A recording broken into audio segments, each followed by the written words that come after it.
이게 연령대가 이제 옛날에는 이제 노인분들이 자식 걱정 이런 거를 이용해서 많이 당한다고 이런 인식이 있었는데 연령대나 직업 이런 거는 어떻게 되는지 그게 궁금하네요, 제가.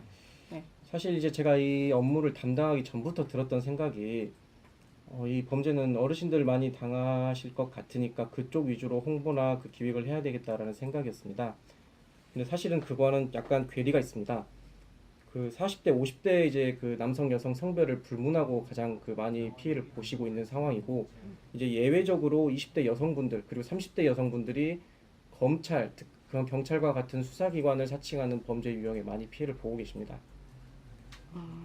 그 4, 50대는 이제 대출, 돈이 필요해서. 근데 이것도 자기적일 수 있죠. 근데 예, 일단은 연령을 꼭 이제 고령이라고 이제 치부할 필요는 없다. 그리고 젊은 연령대도 많이 당하는데 이 젊은 층에서 어떤 검찰이다. 나 예, 검사다. 아니면 여기 경찰청이다.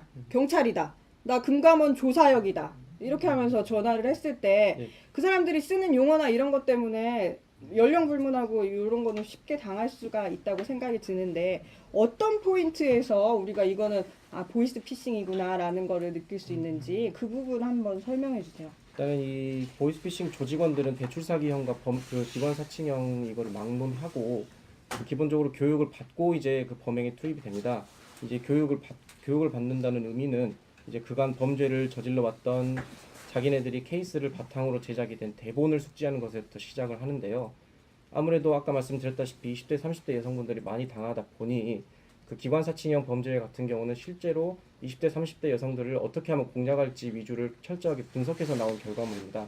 그렇기 때문에 제가 지금 말씀드린 톤과는 다르게 굉장히 고압적이고 그 전화를 받자마자 누구누구 씨 여기 어딘데요? 라고 굉장히 고압적으로 말하는 경우가 많습니다. 그 이거 다 연구의 산물이 아까 말씀드렸다시피 연구의 산물이고 그 자기네들이 범행을 했을 때 그리고 그 범행을 해서 얼마만큼 수익금을 거뒀는지 이거를 전부 다 연구해서 나온 결과물인 거죠. 이게 세팅 자체도 뒤에서도 막 다른 사람 조사 받는 것처럼 또는 이렇게 그 공간이 마치 검찰 뭐 사무실 그리고 경찰의 사무실 이런 공간인 양 이런 것까지 세팅을 해서 전화하는 경우도 있다고 들었는데. 맞습니다. 음. 이제 자기네들이 전화를 거는 장소와 좀 분리를 해서 그 검사실과 흡사하게 사무실을 꾸며놓고 여기서 당장 뭐 국가안전 계좌나 아니면 뭐 지정하는 계좌로 돈을 보내지 않는다면 뭐 체포영장을 청구하겠다, 뭐 구속영장을 청구하겠다라는 식으로 협박을 하는 사례도 최근에 보고가 됐고 실제로 그 법원이나 검찰에서 나오는 그 압수영장 또는 체포영장과 같은 흡사한 서식을 사용하는 사례도 보고된 적이 있습니다. 지금은 이제 피해에 대해서 좀 말씀을 많이 드렸고 어떤 범죄에 가담하는 측면에 대해서도 말씀을 한번 드리고 싶어요. 이게 최근에 도시경찰 예능에서도 나온 것 같은데 고수익 알바라고 이제 처음에는 속아서 시작하다가 나중에는 알고도 일부를 이제 본인이 챙겨갈 수 있다는 그런 생각에 욕심이 앞서서 어떤 현금 수거책 이런 걸로 활동을 하게 되는 경우를 봤는데 이랬을 때는 처벌 수위가 어떻게 나옵니까? 일단은 이제 이 사람의 위반 행위부터 좀 설명을 드려야 될 것 같은데요. 그 보이스피싱 피해자한테 한 보이스피싱 범행 사기의 공범, 그리고 이제 이 사람의 행동 양태에 따라서 전자금융거래법 위반이 추가로 적용이 될 수가 있습니다. 이제 개인에 대한 양형 기준은 이 사람의 뭐 전과나 뭐 가정 환경 등을 포함한 대법원 양형 기준을 통해서 결정은 되는 것이기 때문에 일괄적으로 말씀드리기는 조금 어려운 부분이 있습니다. 다만 경찰청은 이제 이러한 하부 조직원에 대해서도 모두 구속 수사가 원칙이고 실제로 그 대부분의 조직원들은 구속이 되어서 길게는 3년에서 4년, 짧게는 1년 정도 지금 형을 살고 있는 상황입니다. 다만 이것도 범죄단체 조직죄가 그 의율이 되지 않았을 때 상황이고요. 중국에 있는 범범들이 검거가 돼서 범죄단체 조직죄가 의율이 되게 된다면은 형은 기하급수적으로 높아지게 됩니다.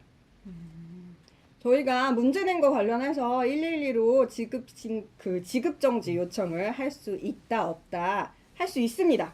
할 수 있는데 이게 시간이 한참 지나서 한다는 거는 이미 돈을 인출해 간 다음이기 때문에 어느 정도 시간 내에 빨리 전화를 해야지 처리가 되는 건지 담당자님 한번. 30분 내에 무조건 전화를 드려야 됩니다. 30분 이후에 이제 전화를 드리는 건 사실상 무의미하다고 보시면 되는데 그 이유는 현재 지급 그 지연인출 그 제도가 그 범위가 설정이 되어 있습니다.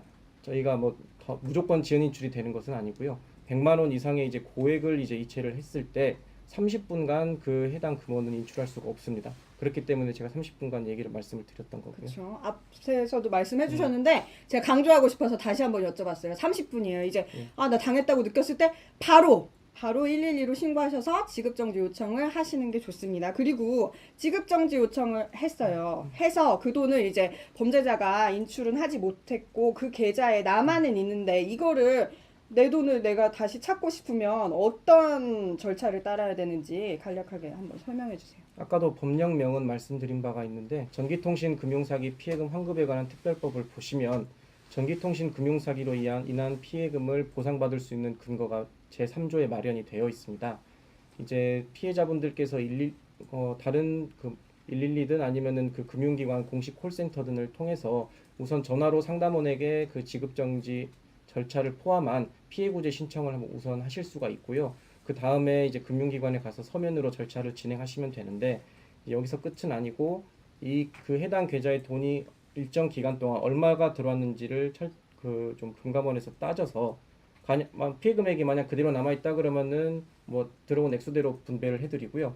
만약 이제 일부는 인출되고 일부는 인출되지 않았다고 한다면은 입금한 비율에 따라 나누어서 그 피해금을 환급을 해드리게 됩니다.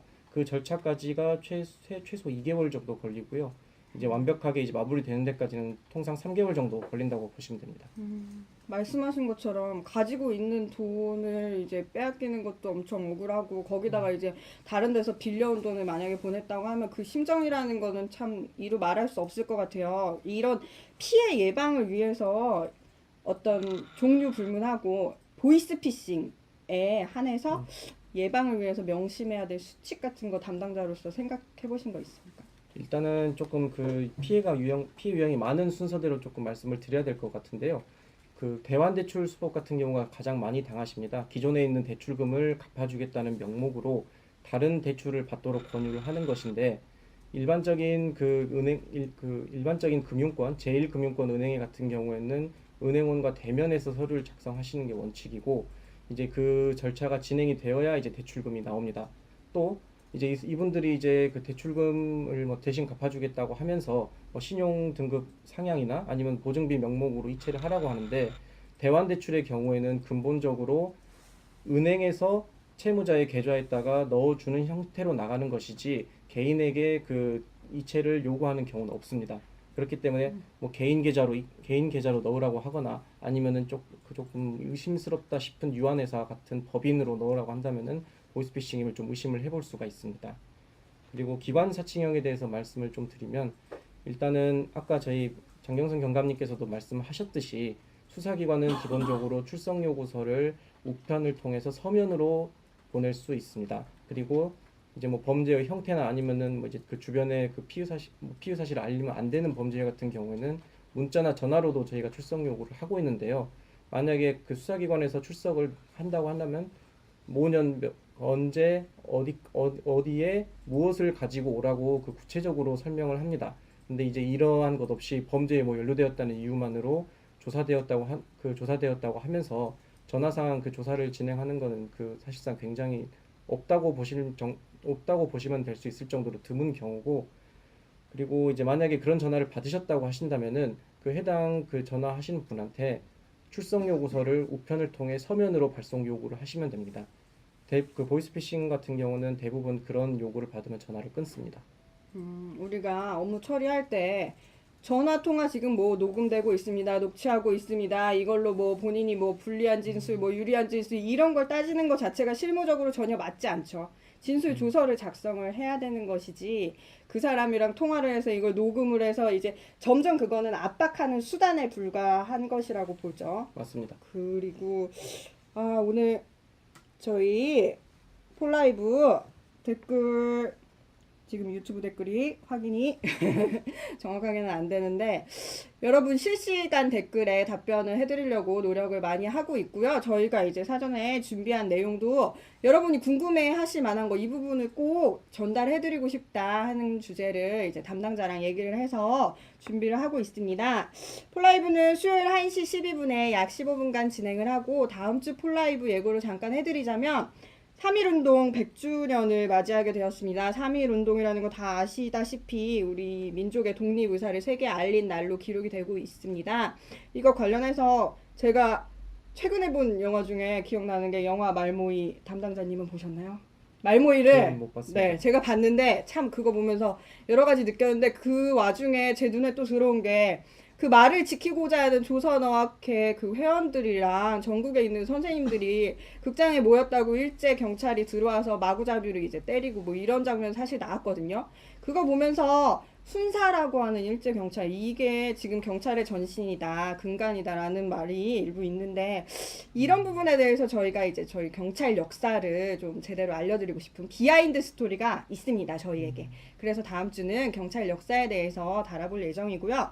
오늘 보이스피싱 담당자님께서 충분히 설명을 네, 잘 해주신 것 같고 마지막으로 한마디 네, 하고 싶으면 네, 해주세요. 참 이런 기회가 있을 때가 가장 어려운 게 이제 제 하고 싶은 말을 해달라는 그런 요구신데요.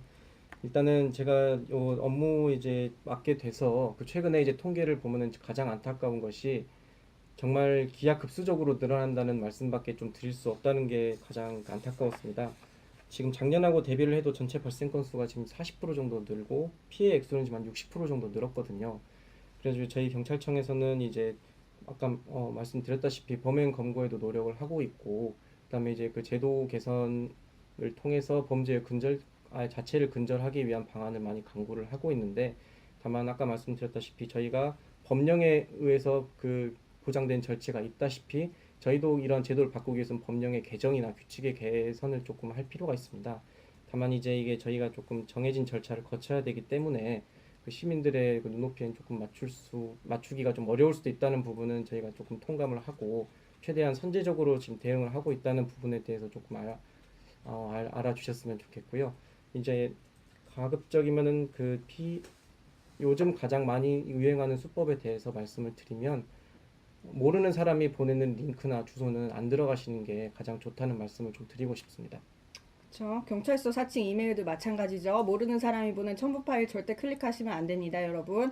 그리고 보이스피싱 뭐 물론이고 긴급 전화는 112 잊지 마시고요. 112로 신고하시면 저희가 최선을 다해서 여러분을 도와드리겠습니다. 폴라이브는 네, 매주 수요일 1시 12분 112 전화번호도 잊지 마시고 폴라이브 수요일 1시 12분도 잊지 마세요. 오늘 함께 해주셔서 감사합니다.